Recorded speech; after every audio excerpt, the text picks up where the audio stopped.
I'm Sam Mitchell, and these are my stories. I met this guy named Michael, had a motorcycle, thought that he was cool, he always quoted from the Bible, but he had a baby mama who was a prima donna, had to let him go cause I ain't really with the drama. Hi folks, how are you today? And let me first welcome you to Autism Rocks and Rolls. Now before we begin, a mess up, I'm not a psychiatrist. If you're starting to be diagnosed with autism, please see a physician, always based on my experiences. I also know the right to the intro and outro that are found on ytmp3.com. I also have a mission to interview with all of you. The mission of Autism Rocks and Rolls is to take the stigma off of autism and other conditions that may think are disabilities. People on the spectrum are not broken and do not need to be fixed. Those that conditions or least not to be pitied, there's nothing to be sorry about. I also have some paid for the following. Casales Financial Consulting Incorporated is a must look. Pamela Cotton numbers for Casales Consulting as a financial consultant. Among the services, she assists clients with their funding, life insurance, home protection, objectives, annuities, 401ks, IRAs, healthcare, perpetual income, and pension optimization. She will collaborate with you to make sure everything related to your finances is in order, and she will also make sure that it is good to go. Reach Ms. Cotman at casalessc@gmail.com or the main office. And there are also people I like to thank. I had to thank my grandfather, who sadly passed away on December 1st, 2023. He was born in 1937. From that day, Gary Mitchell did things his way. We paid tribute to him at a funeral held at the Ferguson Lee Chapel of Thornton George Family Funeral Homes. Everyone did honor him. Thank you to all that came. And extra thanks goes to ARAR sponsor Dave White for the dinner after. Rest in peace, Big Gary, you will be missed. Today we have from across the country, England's own Megan Prescott. Megan is an actor, writer, and director who stars Katie Fitch from the Bafta Award-winning British drama Skins. Since her time on Skins, Megan has turned her focus more to writing and directing. Last summer, Megan did some directing work from The Burning Girls, which is now streaming on Paramount Plus. She is currently recording the first season on her podcast, Really Good Exposure, which will be released in the new year. What you may not know about her is that in December 2021, she was diagnosed with autism spectrum disorder, and before that, she was diagnosed with ADHD. However, did not stop her from taking part in bodybuilding. Let's welcome the strong in-and-out actress and bodybuilder Megan Prescott to Autism Rocks and Rolls. Megan, what's up? Hello, thank you for having me. Not a problem. So my first question to you is, what does having autism mean to you? I think having autism means I digest the world differently to how a neurotypical person would. But since getting my diagnosis, it's helped me kind of break it down and realize that just because I see things a different way and process things differently, it's not bad. Sometimes it's actually a benefit. It doesn't necessarily mean that's not a good thing. Let's think about history. Did indifferent change the world? Yeah, exactly. Look at Albert Einstein. Look at Bill Gates. I feel like there was a lot of people who did amazing things in the past who were most likely on the spectrum, but a lot of them maybe were undiagnosed because it wasn't as talked about or understood. I think without people that think outside the box, nothing would ever change. What were your initial thoughts when you learned that you had autism? So there was two different versions of when I thought I had autism. So there was when I actually started thinking, oh, actually, I think I might. And then there was when I actually got diagnosed officially. And there was probably like 2 years between those two things. I don't know how it is in the US, but in the UK, we have the National Health Service, which is free, but it doesn't receive the funding it should from the government. Things like ADHD and autism are very, very difficult to get a diagnosis through the NHS for because they just don't have the funding for the knowledge of it. I had to go privately and I had to save up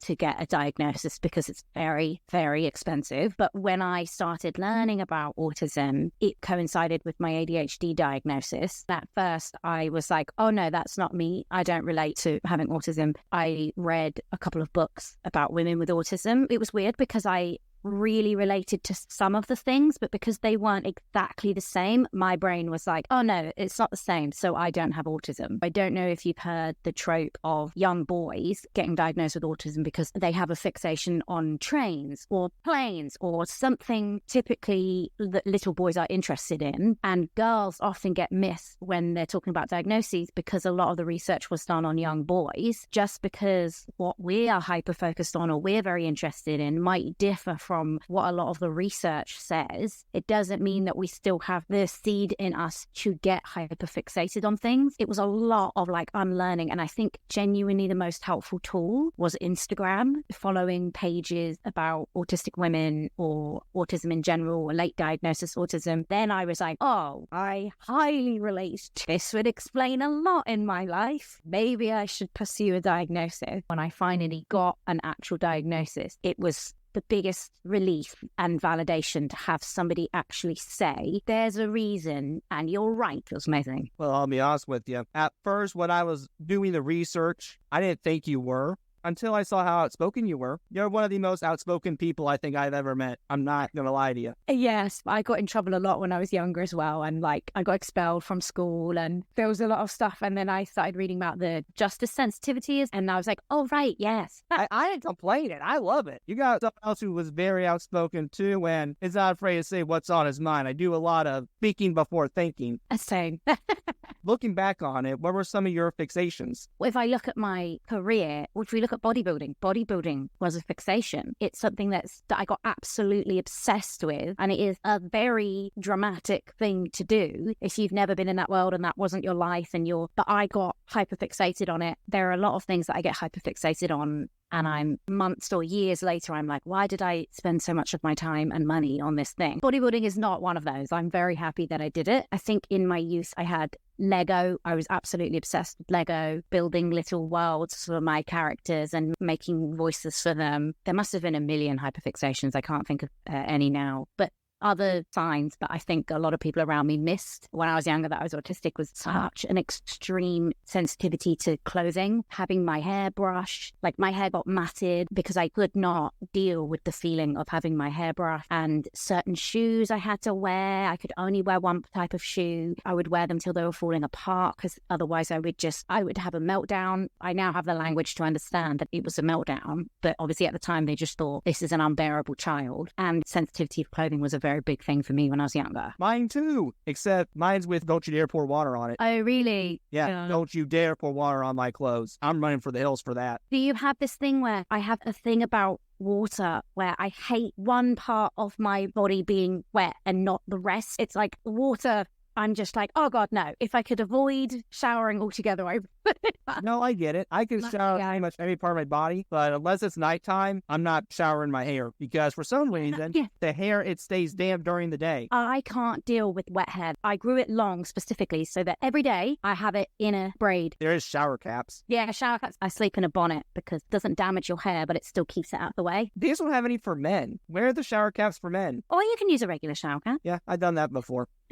Now, how do you think our brains specifically operate? You said differently, but I guess I'm asking how differently. Do we think more black and white? I know we do, but just give more examples, please. I look at things incredibly black and white to the point that I didn't even recognize how black and white I look at things until I got my diagnosis and started like breaking down how I think. And it takes a long time after diagnosis to be like, oh, this one's deep. When I was younger, I had a very hard time keeping friends or making friends because such little things to me, if someone did one thing, I would be like, right, well, they're not a good friend. And I can't be friends with someone that doesn't understand that even like they took too long to text back one time. I would cut people off because I couldn't understand. Luckily, over the years and with therapy, I've trained myself to learn, no, people ebb and flow and they have their own stuff going on. You can't just think of relationships as black and white as you used to. But obviously, it's still a big struggle and it takes work every day to remind myself of that, especially with my neurotypical friends, because obviously they don't understand that something could mean so much to me that they wouldn't think twice about. This might sound like a bad analogy, but I often look at younger kids and I'm like, they're doing what I feel like doing, but society has made me like hide all the things I want to do and not say the things I want to say. And that ends up with exhaustion and meltdowns. I read this thing, I think it was actually on Instagram, and it was saying that there's a theory as to how autism develops that has something to do with, I'm going to butcher this because I am not a science person, but it has something to do with neurological pathways when you're young, and you have so many more when you're younger, and they eventually get pruned. The ones that aren't useful get pruned as you get older. So as you get older, you have less and less of these neural pathways, so I guess like nerves of some description. So when you're younger, you are much more sensitive to the feeling of clothes, the feeling of shower water, not wanting to do things you don't absolutely want to do. And then as you neurotypical folks get older, those unhelpful, like useless neurological neurons, but they get pruned. But the theory is that with autistic people, they don't ever get pruned. So we continue to feel just as sensitive to all the things that like babies and children are, but we just have to be socially acceptable. We're forced to try and hide it. And obviously that's a luxury that not everybody has the ability to do. Not everybody can force down how they really feel. It's sometimes impossible. And I thought that was a really interesting way to look at it. I feel more want everything all the time. So in retrospect, we haven't grown up yet. Well, yeah, I used to be a nanny and I love kids. They're just saying what they think. This is great. They're not doing all this weird social lies and weird tricks that we adults have to do in conversation. They're just telling me how they feel, and if they don't like it, they'll tell me they're bored. Maybe it will hurt my feelings quickly, but I'm like, well, at least I know that when they are happy, they're not faking it. They're genuinely having a good time. And I tend to find that I get on with a lot of people who other people would be like, they are unbearable. I think when you understand how your own brain works, and I understand how sometimes I get it very wrong in social situations, so I give other people a lot more grace when I know that they're neurodivergent, because I'm like, well, yeah, we all have different difficulties, and I will cut them a lot more slack than I would, for example, a neurotypical person, because I'm like, no, you are just not being nice because you're not being nice. But someone who's neurodivergent might not understand the social rules that we all are like forced to go by for some reason. I also feel like a lot of people that neurotypical people think are rude or blunt or like difficult to work with, I understand why they think that, but I'm like, or are they just very honest and they're not lying, they're not pretending, and they're just being who they are? And yeah, maybe sometimes it's like abrupt, but at least you know that they're not pretending to feel a way that they don't.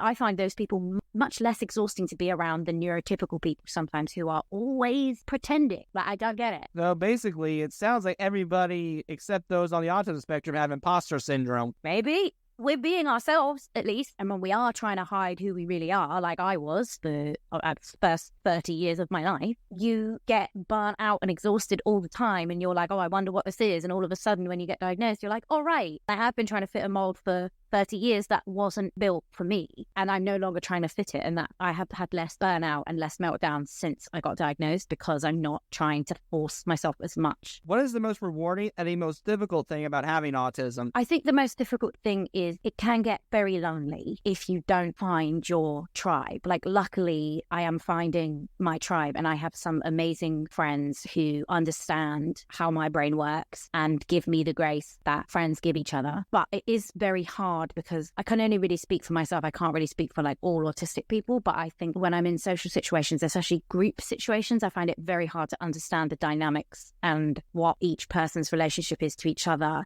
and how we then need to interact outside of that social situation when we were in a group. Like WhatsApp group chat, I get very confused with what the vibe is. Neurotypical people, I find, often really can't understand why some neurodivergent people aren't great in loud social situations with a lot going on and with drinking. A lot of those situations happen at night. If I don't get 9 hours sleep, I just can't function. And I have found it difficult to make myself go to social events, which are always in the evening, because I want to see my friends and I don't want to feel lonely. I want to bond with friends, but I also find it messes up my sleep. I don't drink, so I can't like get involved in that kind of stuff, especially if you haven't found your like group of neurodivergent friends, which I luckily have. Everyone would feel lonely if you think nobody understands you and nobody thinks the way you think, and everyone thinks you're rude and abrupt. And been through times when I'm like, wow, this is lonely. And especially when you don't know you're autistic, you don't know why you feel so lonely, and then even going to social situations, you feel lonely in them. I hear you, because even though it took probably about 15 years to find the tribe, finding the tribe, well, I'm glad I did, it was exhausting. It took a lot out of me. From a personal perspective, why we have a hard time with social groups, and this is just my opinion,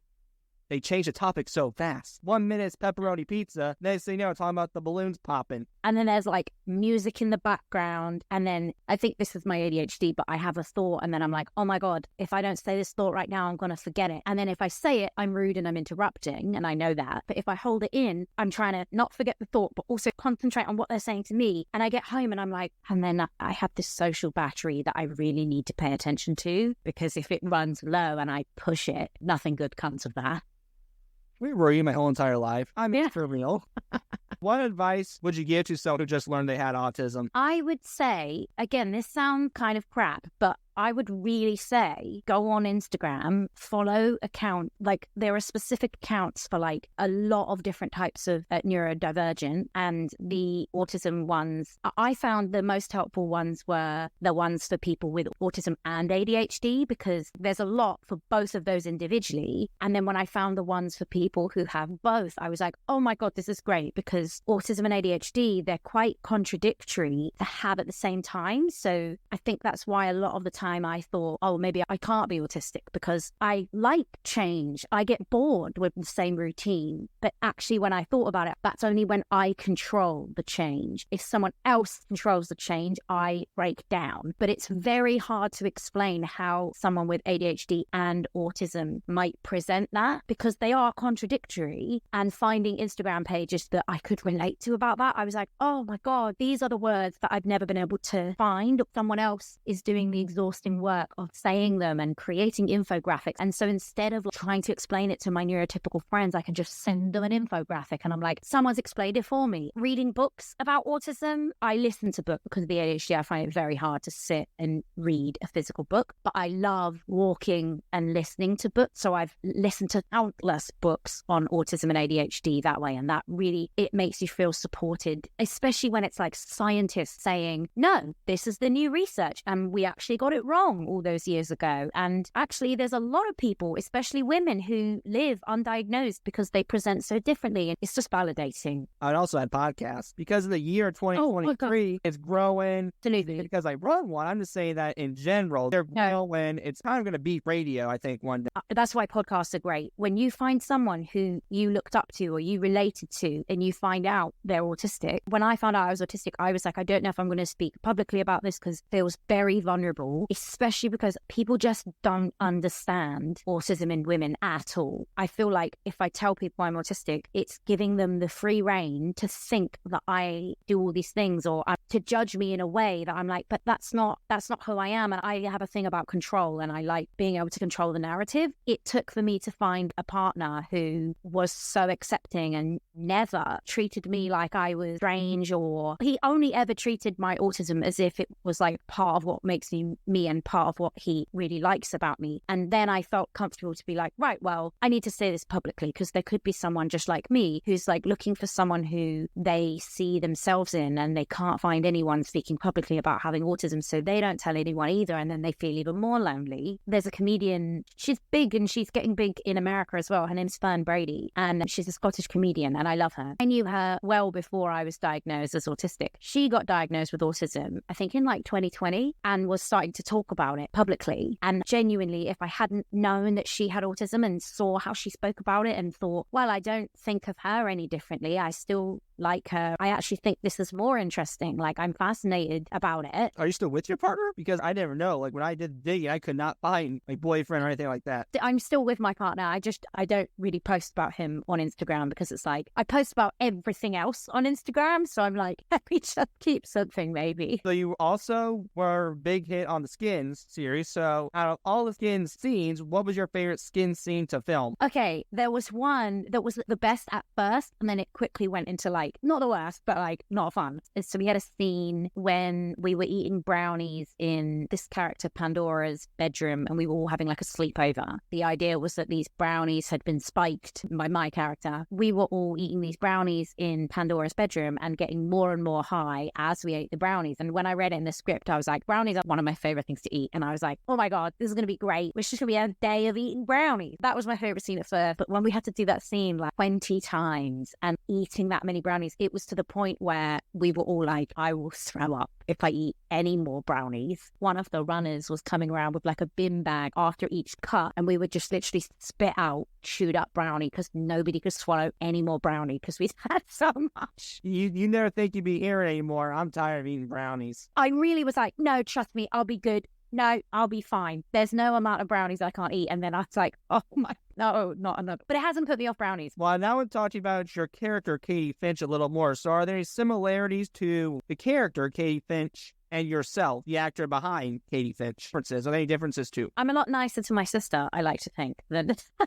Katie is. But it's weird. As the series went on, I became more like Katie. Like, when I dressed them became like, when they first started putting me in leopard print, I was like, oh my, does anybody wear leopard print? And then now, leopard print, I'm partial to leopard print nowadays. And I think probably her brutal honesty is something that I very much relate to. And the fact that she's very close with her sister. sister. She wasn't very nice to her sister, but when it's, but deep down, there's a very close bond. I relate to that. Gotcha. Well, my thing, let's go into a little bit with your sister, Catherine Prescott, who I know played in the movie A Dog's Journey. So how did your sister, Catherine, feel when you told her that you were on the autism spectrum? You'd have to ask her. I think it was quite obvious. She's the person I'm closest to. But yeah, I mean, she was always accepting and never made me feel like it was anything to be ashamed of or to keep quiet. It has helped our relationship because I think it helps people understand me a bit better when they know that I'm on the spectrum. Do you think Skids did a good job representing mental health? It did cover some Effie's character. She was struggling with her mental health. I think some of the criticism that has come from it was that it glamorized a lot of serious mental health issues, which could argue like it's a TV show, it's entertainment. But I do think a lot of people watched the show and they were young and it was kind of the first time they saw something like that be discussed or be portrayed in like popular media. So I do think maybe there were some parts which could have been a bit more carefully handled. But again, it has been so long since I watched it. I would have to rewatch to give my proper opinion on that. I think it was good that it was being discussed full stop because at the time I don't think there was a lot of other things representing like, oh yes, young people do struggle with their mental health. Like, can we please talk about this? You always have to be careful with how you present mental health struggles, don't you? Because it's very easy to fall into like tropes and stereotypes. It can also get real. One of the scenes in particular in Skids United Kingdom, I think, it did involve you. You were getting bullied by some blonde who was a cheerleader. I think it was in like a club or something. Oh! You gave him a punch and you said, I'm Katie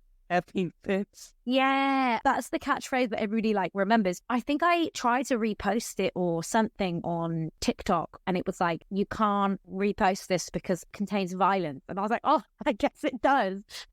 That was a clip about Katie being taken advantage of. And that was her episode where you got to see kind of behind the curtain of her. She was kind of a bit of a bully to her sister and Naomi. She was a bully. And then you just got to see like, this girl, the reason she's like that is because of all these other things and what's going on at home. And I did like that it's not always what it looks like on the surface. It shows why bullies are bullies. I mean, not saying that, like, it's okay to bully someone, but it is interesting how cycles repeat themselves. Oh, I agree. I did a flub some blame for listeners, C252, but when one person gets bullied, they're going to go for someone else because that's what they know. So I know you said you had some symptoms of autism before, but what were some of the symptoms you did show? Clearly the outspokenness, I know that one, the sensory feeling, but what else? So sound, getting medicated for ADHD and finding noise cancelling headphones have changed my life. I didn't even realize how sensitive I was to sound until I got noise cancelling headphones and put like white noise on when I'm working, and that is the only way I can get things done. I don't know how I was doing life before without noise cancelling headphones, and it was getting me burnt out being in environments that were so loud. Also watching TV or watching things without subtitles, I didn't realize how much effort I was putting in to try and listen to people talking. I wish people had subtitles, like, to be honest. And I discovered subtitles and I was like, oh, my life got exponentially easier when I realized you could just put subtitles on. And when I was younger as well, they thought that there was something wrong with my hearing, which I've now learned is a common thing with autism because of your auditory processing delay that some people experience with autism. I had all these tests done and they were like, her hearing's perfect. There's nothing wrong with her hearing. And I remember saying to them, it's not that I don't hear people. They say something to me and I think I don't hear it. So I say, oh, sorry, what? And then as they're saying it again, it's almost like, oh, I remember now what you said. I just took longer to process it. And that's like a number one auditory processing issue symptom, and nobody picked up on it. Social things, especially in the industry I was in, like the acting industry, relies so heavily on you being able to understand neurotypical social dynamic. I think I was very good at acting because I'm so used to pretending to be this person. So I just got good at pretending, but I just wasn't getting roles because I didn't know how to network. Like when I'd go into auditions, I just didn't know what they wanted me to say or do or how they wanted me to behave. Was there another side you thought, I just wish it could have been sooner? Oh yeah. But then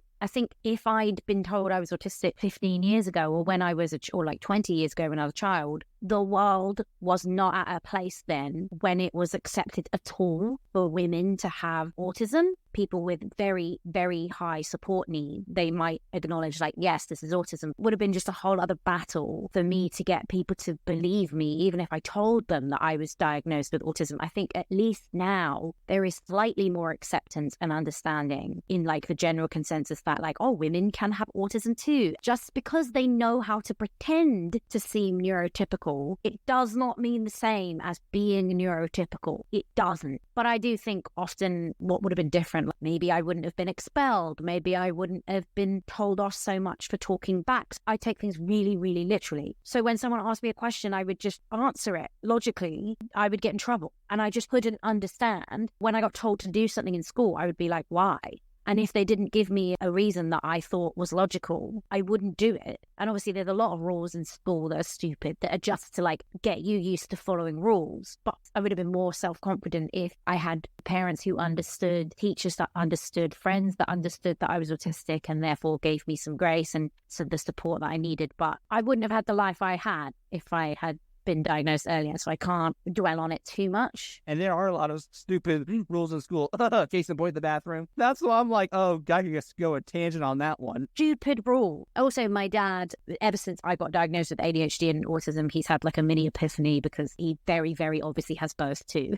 He was like a terror, got expelled from school, but he raised me. He always would say to me, you don't need to do things when there's not a logical reason. And so he would tell me his autistic advice, which, to be honest, I'm very glad he did, because it has served me quite well in like speaking out about things as an adult, because I have my dad in my head being like, if something's not logical, point it out, don't do it. Obviously you have to take it with a pinch of salt, but I do think having a dad that was autistic, it's that thing where, you know, when you say to your family, I think I'm autistic, and they go, no, that's normal, everyone does that. And you're like, I think it's because you're all autistic too. So you think this is normal, but this isn't neurotypical. I've had questions on some family members of mine if they were or are. I love neurospicy people. The people I like most are on the spectrum, but I feel sad for generations like older than mine that don't get to be truly themselves because it's so unaccepted in society, and they're just seen as these people that just go against the grain just for the sake of it. But it's like, no,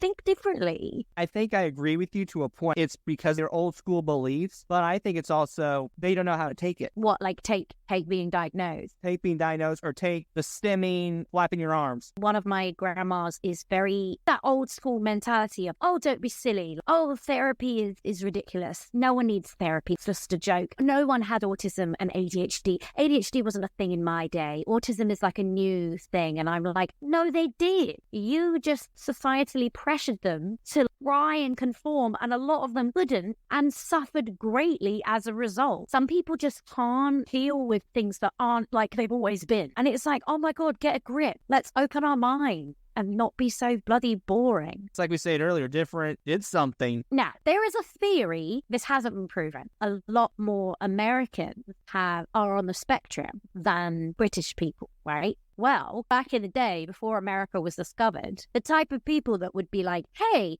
I'm bored. Do you want to get on a ship and go see if there's another land out there, even though we've got no guarantee and we might die? Yeah, I'll do that. That sounds fun. Yeah, let's shake it up. Probably had ADHD. They were probably looking for change. And we do need thinkers that are like, hang on a minute, stop. This is wrong. And for so much of my life, I had it drilled into me.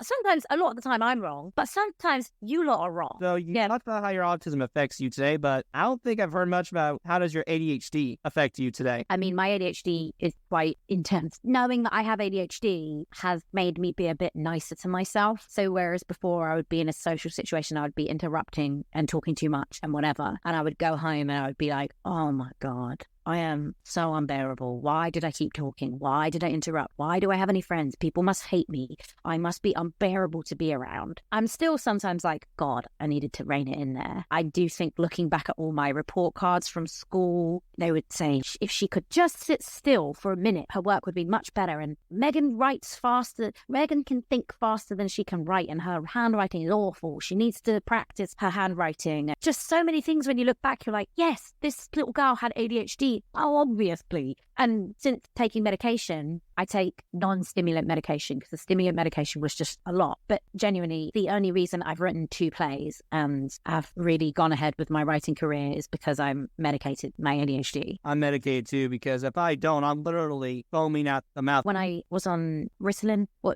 it works almost immediately. It's like the same day. When the atomoxetine finally started working, I was like, oh my God, can you not just like think you're going to do something and just go do it? Is this what life is like? There is a ADHD medication shortage in the UK right now because so many more people are talking about it, and therefore so many people are realizing that they have ADHD and getting diagnosed, that the National Health Service can't keep up with the amount of medication that's needed because it's underfunded, which is really unfortunate. I really hope that people who get diagnosed have access to medication soon because it can be so life-changing. It really can. I mean, it went from my difference from C's, D's, F's to A's and B's. I was listening to a book about ADHD and it was called Hunter in a Farmer's World. I highly recommend it. Like, it's such a great way to frame ADHD as not like the only reason it's a disadvantage in our current world is because the world has been set up for neurotypical people. But back in the day, when we were hunters and gatherers, both neurotypical and neurodivergent people were valued equally. So like the ADHD people would be great hunters and like great lookouts because they notice things, like they're really good at it. But they would be really rubbish farmers because they can't sit and plant seeds and wait patiently for them to grow. They would get bored out of their minds. But you need hunters and farmers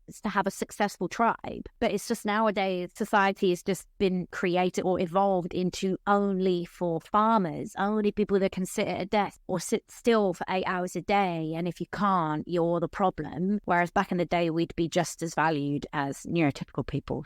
I know you were also, before you grown to the woman you are today, were interested in studying television production. So what got you interested in studying television production? So I was on TV sets from the age of 15 because I did my first TV job at 15, and then we did skins when I was 16 to 17. So a lot of time on set from very young. I always found it way more interesting, like how the whole production comes together than just the acting part. Like I liked acting, but the directing and the editing and the writing, obviously, like I loved seeing how the first draft of the script I got changed as the drafts went on and what finally made it to TV in the editing room. It was fascinating to me. And I think it was because I always really want to tell stories. And I thought that acting was the best way to do that. But then acting at a young age, you're like, oh, actually, it's not so much of getting to tell stories. You're just kind of doing a lot of what other people tell you to do. You're kind of telling stories, but you don't get to decide what that story is. You just have to do as you're told, kind of. And when I looked at TV production, I was like, oh, this is how you create a story, create a narrative from idea to like finished thing on TV. I started seeing how much potential there is for like social change in entertainment, because that, unfortunately, it has more capacity to get social change than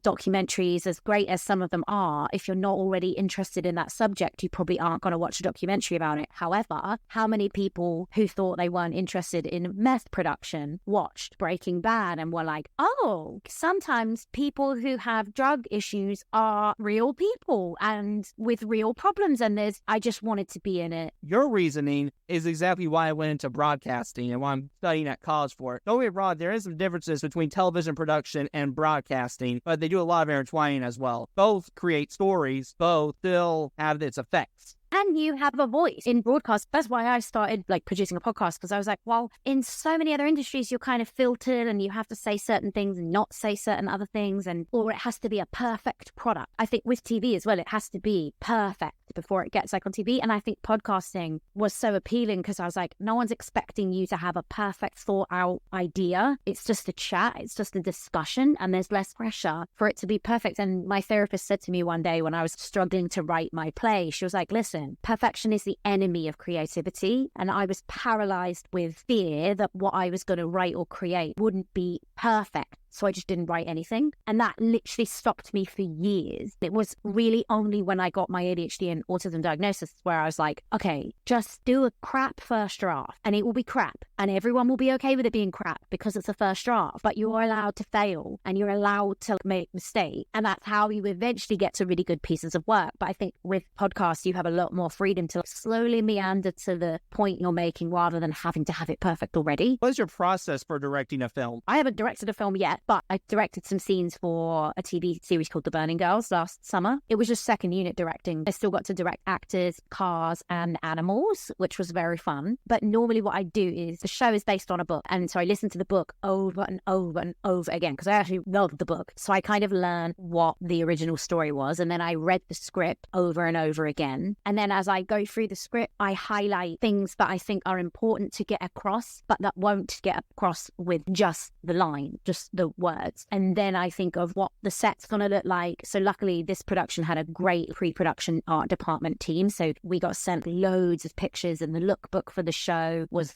beautifully done. And I was like, right, okay, this is exactly what they want. Honestly, the locations were amazing. It was great. I always storyboard. I think this is because I'm autistic, but seeing the final product in my head, I can just see it. If I read something on the page, I can see how I'm going to make it. And the only thing that I need to do professionally is prove to other people that I can see it. Because I want to be like, no, trust me, I can see it. Don't worry, I'll do it. But obviously that doesn't fly when there's a lot of money involved in a production. They don't want to waste time. I show them roughly what shots I want out of what scenes, and I draw the location, and then I draw where I want the camera and what angles they think we'll need to cover it all and any extra shots. And I love it all. I always loved art. It's so much fun. I hate storyboarding. I had to do it for a class, and it's not that I don't like the concept of it. I get why we need to do it, but here's why for me it sucks. One, I can't draw. Two, the issue is with me, I need to talk it out. Like, I can draw it out with the art, be like, hey, here's this, here's this, here's this. But I'm like, no, let me just tell you about it. Because I'm a very descriptive person. So I'm like, okay, I want the chair on the right. Yeah. Let's go here. Yeah. Let's be maybe where there's grass on the floor. Maybe in Texas on a ranch. Actually, a lot of directors I met hate storyboarding. It's not a necessity. And I've seen the worst stick drawings of like people trying to just show the shot. I actually get quite exhausted with trying to explain what's in my head to people. And I always prefer being able to type it out to myself and then refine it so that it makes more sense, because the first rambling explanation of what I want in a shot won't make any sense to anyone except me. But then I can edit it down or draw a picture of it. And I'm almost better at showing people things than I am at explaining, because I think with my ADHD, I just go off on tangents and I can't stick to the... Oh, that's strange, because we're all got to be opposites on that, because I can explain to someone all day. Now, if it's with communication or conversations, it's a whole new story. It's interesting though, because we're both autistic, but it does present... I think that's another thing that people need to understand. Is if you know one person with autism, by no means does it mean you know everyone and you understand everyone with autism, because it's such a massive spectrum, isn't it? Yeah, Temple Grant said herself, for listeners, C124, Pictures from the Ranch by Temple Grant. When you met one person on a spectrum, you met one person on a spectrum. And it's damaging when people, this idea of, oh, someone who's more or less autistic. It's like, no, Fern Brady wrote in her book, she was like, it's not a linear scale of more or less autism. It's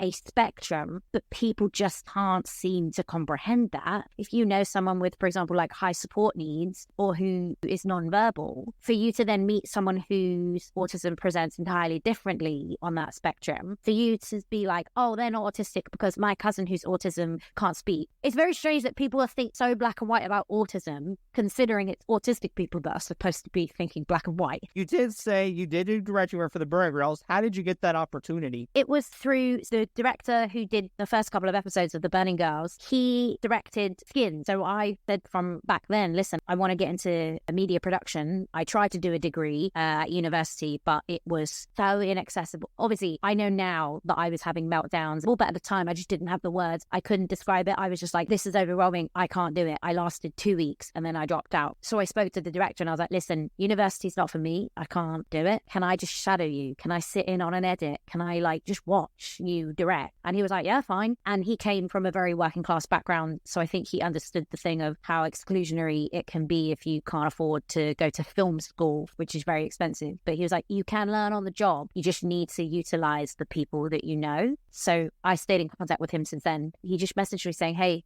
I've got an opportunity to do some directing and some shadowing work if you want, and it's a great show. They also did Holby City. How did that go down? Holby City was acting, but that was fun. I get Holby City, Casualty and Doctors mixed up. They're all medical dramas in the UK, but I always have really nice experiences on those types of dramas. I recently did last year an episode of EastEnders, which I don't know if they show it in the US anywhere because it's so British. It's like a soap opera, and that was very fun, but it's a very different filming experience than for example, skin, because it's the turnaround is so much faster on like soap than it is on a drama. You know what they should do then, since you played doctors and have been in like horror doctors, they should have like the good doctor in United Kingdom play the doctor. They should. Spectrum, because you are. They should. Maybe I'll write it.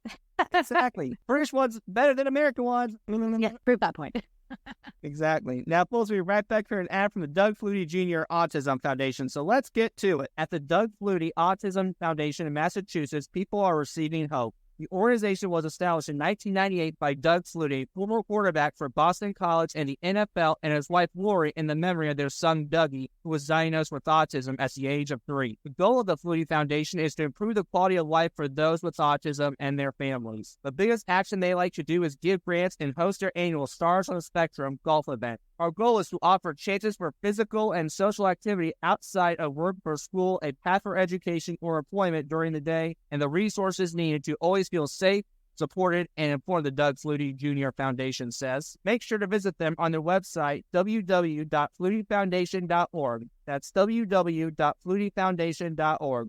Or follow them on Facebook, Instagram, Twitter, or even YouTube to see all the stars they have to offer. And you never know, you might be able to meet one of their stars if you are so kind they allow you to do so. Finally, if this was a testimony, this would be my testimony for the Doug Jr. Autism Foundation. All right, folks, we're back. You might meet Doug Flutie there. You never know. So we're talking about a podcast coming out, man, called Really Good Exposure. What made you decide you wanted to start your Really Good Exposure podcast? Because I started stripping when acting was not making me enough money, when working in a bar just became unbearable. I was earning minimum wage. I've always felt the injustice that sex workers face. Obviously, I'm very privileged. I definitely was not experiencing the hardship that a lot of sex workers experience. I just found the hypocrisies between how people treat actors and how people treat sex workers. Even though we're both pretending, we're both being paid to show our bodies sometimes, I just don't see such a huge moral difference as apparently the rest of society does. It's just a form of work. It's just that sex workers don't get afforded the same basic rights as other actors and workers do. I think my podcast, I have a lot of friends in the industry and in a lot of other random industries, and there are parallels with sex work in almost all other industries, especially acting. And I just wanted to talk to my friends and people that I know that have interesting stories to tell about their experience of working in their industry. I think the idea was to kind of spot, I have a bunch of the same questions that I ask all of my guests, and the point was spot the parallels in all work, and why when we are living in a capitalist patriarchy,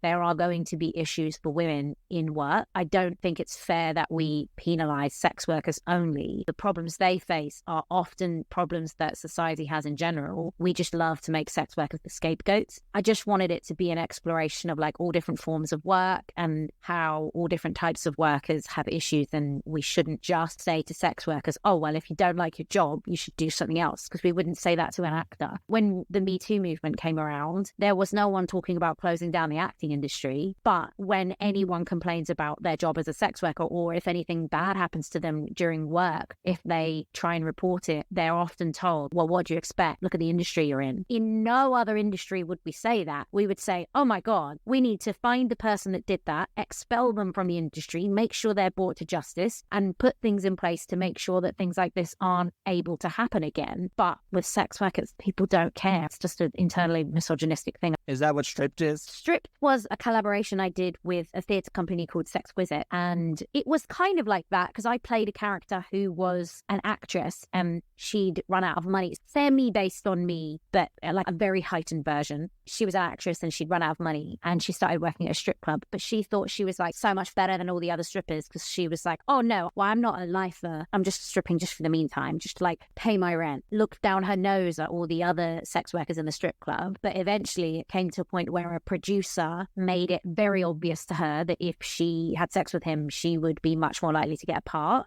And she did it. And the other sex workers were like, so you judge us for some of us for doing full service sex work and having sex for money, but you also had transactional sex. You just didn't get paid for it. In the end, she didn't even get the job. So it's like sex work is very black and white version of what happens in society a lot anyway. I just think because often the women actually benefit from that financially, people don't like it because they don't like the idea of financially independent women. I know, I can agree with that, because what I thought brought awareness to was my mother has this belief, and for listeners, see when if I meet my mother, but she has the belief that society teaches ladies that, oh, you should cover it up now, you don't want the men to look. I agree that to a point, but there's also a response to the men to keep it in their pants. This whole culture that we teach little girls that men's behavior is their responsibility. So it is when you say to little girls in school, your skirt needs to be below your knee because otherwise the boys are going to be distracted. Instead of that's teaching girls, oh, the men can't control themselves, and so you have to adapt to your behavior. That is not what we should be teaching little girls. We should be teaching little boys that it doesn't matter what the girl is wearing. You concentrate on your bloody work. You control yourself. You're not an animal. That runs through all of society. And this thing of, oh, a woman got attacked. Well, what was she wearing? Was she drunk? It's like, if I went out in the street naked, I still don't deserve to be attacked. Why is that a justification? I think it needs to be taught, though, to both. You need to definitely keep it, because I'm not saying boys can't control themselves. I'm just saying it can't be distracting. For me personally, it's not like, oh my goodness, really? It's like, it's not what we're supposed to do. But at the same side, you teach boys, don't look at it. Well, when I'm saying we should teach both, I'm saying we should teach girls what you wear doesn't dictate your value or how much respect you deserve. And we should teach boys, you are not entitled to women's bodies, whether or not you can see all of it or whether you can see more of one girl's body than another. You deal with your own shit. If you can't control yourself in front of women, you make sure you don't go around women. But it's unacceptable to say, well, she was wearing a low-cut top, I couldn't help but assault her. You also end up as a bartender. So how'd you end up as a bartender? I got a job in a bar right after Skins because, again, probably just thinking black and white. Like, I finished one job. I was like, okay, well, I need to get another then. Everybody was like, no, but you're an actor. And I was like, right, I don't have any acting work right now, so I'll just get another job. I have to have income. I actually didn't mind working in a bar. It was okay. It was exhausting. And sometimes you get harassed and spoken to like shit by customers. And sometimes it was awful. But sometimes I was like, actually, this feels a standard job. Quite liked to have the comparison between the acting job, which is very surreal, especially at such a young age, and this bar job, because it was like, oh, okay, this is what work is. I mean, acting is very hard as well, but in a very different way. And I'm just always curious. I just like seeing different types of lifestyle and different work and different experiences. I was fine with it. I've had like snippets of alcohol, but not 2 drinks or anything like that. It's because I am terrified I'll become one of those, let's call them harassers. I can't imagine. I think if you're the type of person to do that, there are clues when you're sober, because alcohol just reduces your inhibitions, doesn't it? If you're the type of person that would treat a woman like that, deep down, you can't have that much respect for women. And I feel like you obviously do have respect for women. So no matter how much alcohol you had, you'd never like kick a puppy. Well, it's just to the outspokenness. Oh, so you're...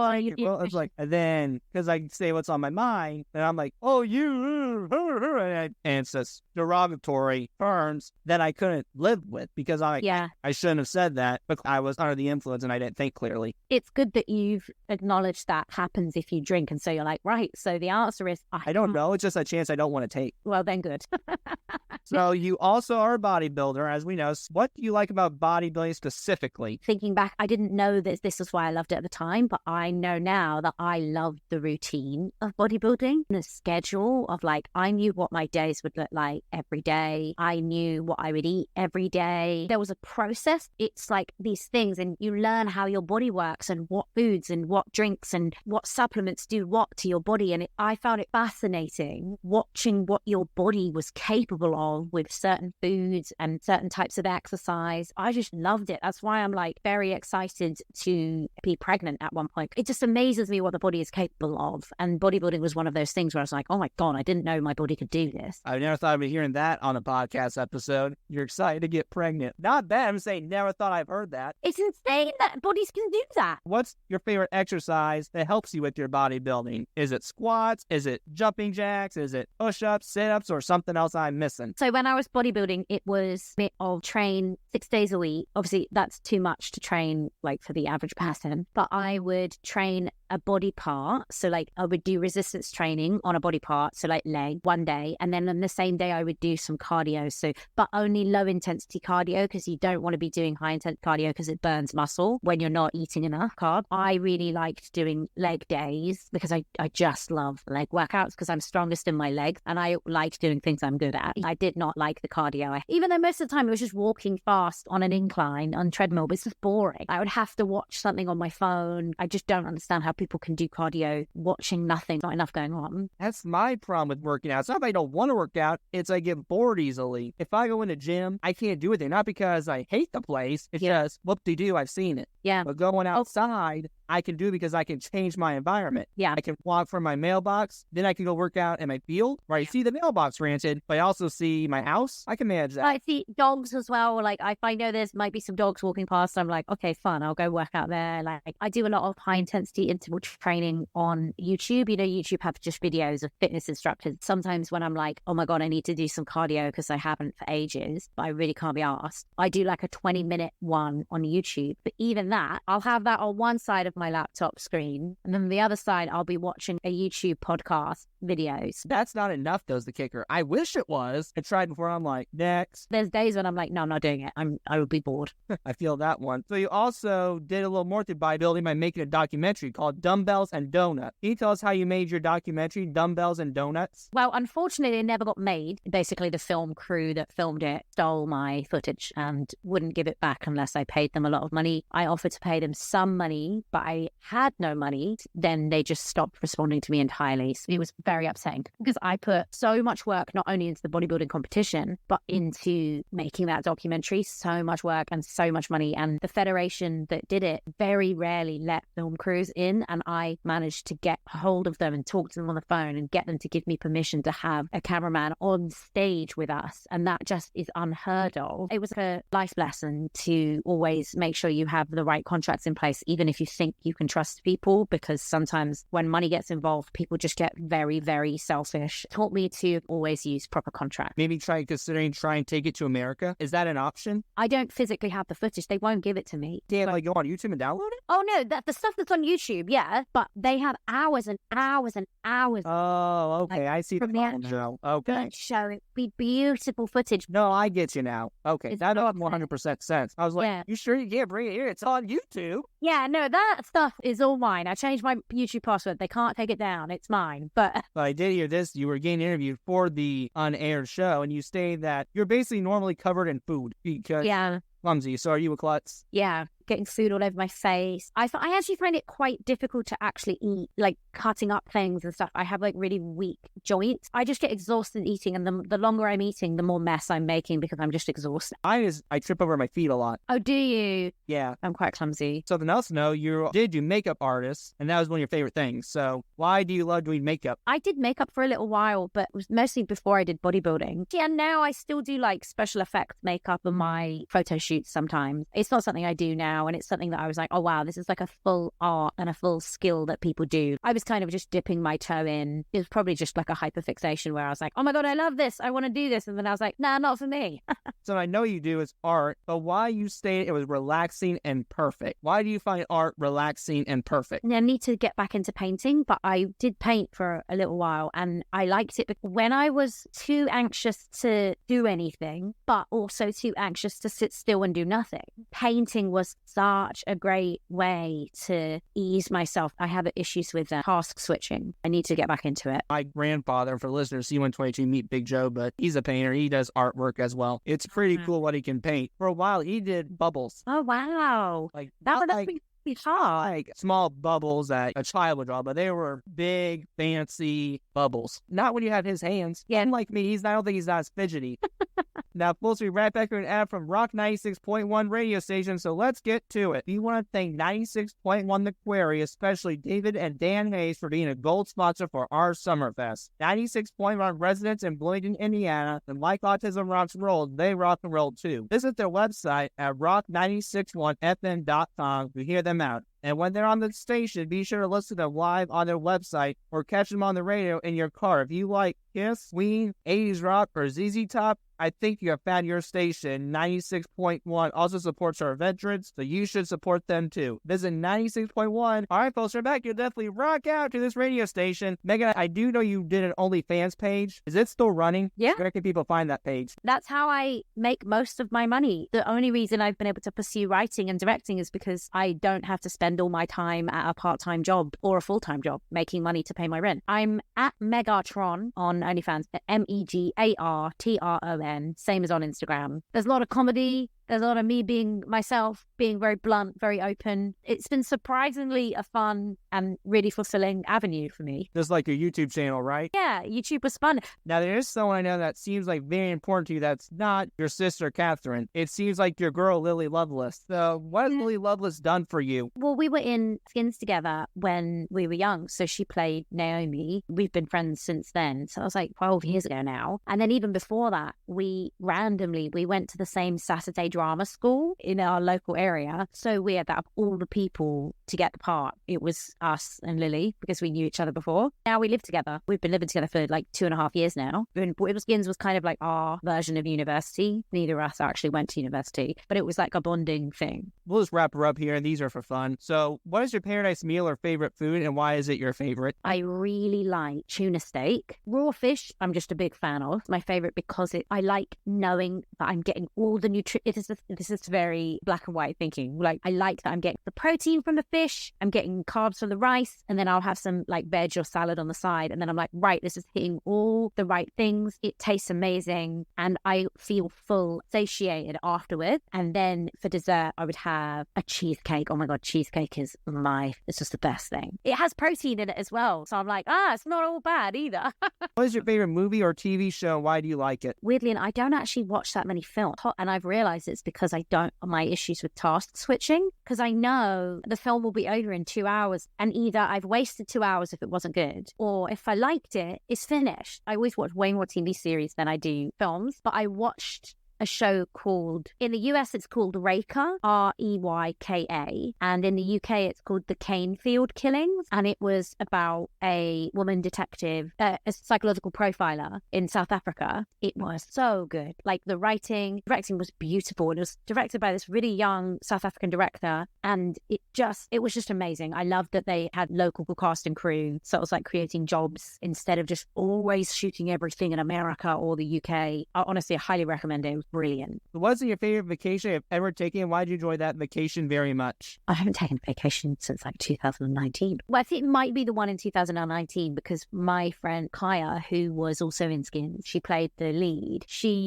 took us all to Mauritius because she had like a company who had private villas in Mauritius, and they were like, listen, do you want to like promote this and we'll give you and your friends a free stay? And we were like, absolutely. So we got this beautiful villa in Mauritius with a butler. I was like, who am I? I have a butler. What is this? It was beautiful. Well, I'm going to be having a private chef maybe when I go to Texas for a retreat, and this will be a first one for me. Oh, that's amazing. I'm just... I know. Sorry. I feel bad. If I could share green beans with you, I would.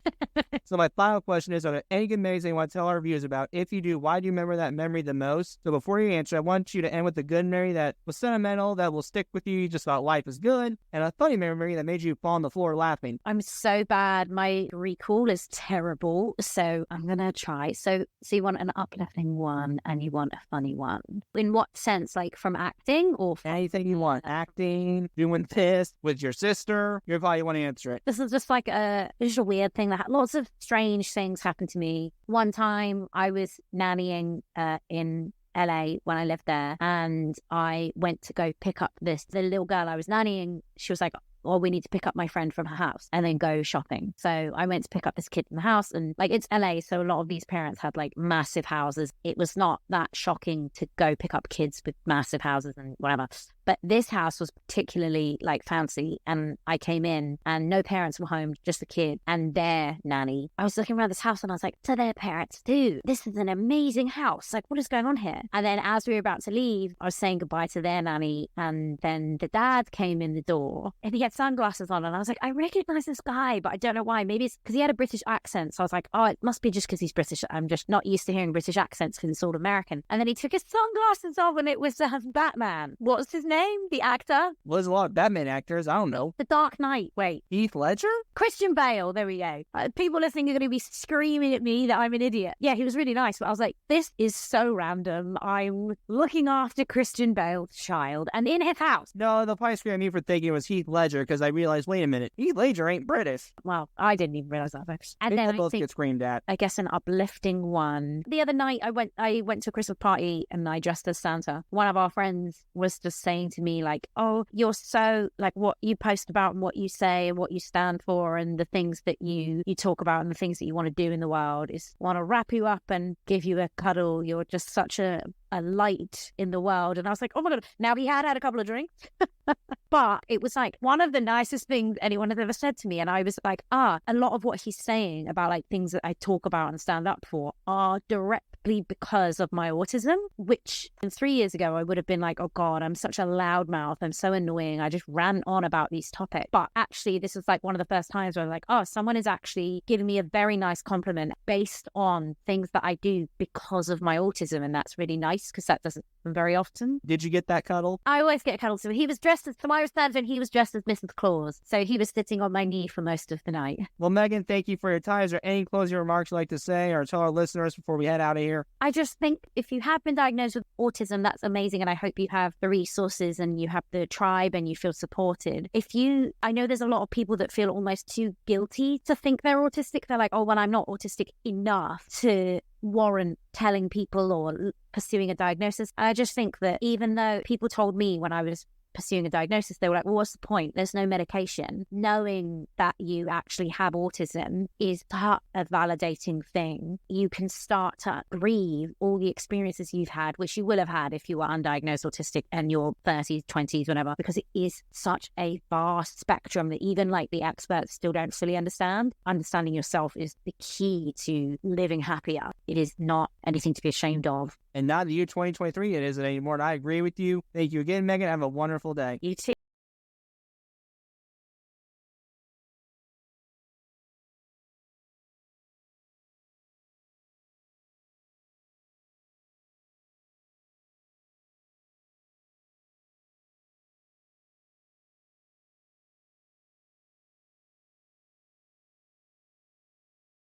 Episode, please join for another episode coming very soon. I hope you enjoyed listening to me ramble. Thank you very much.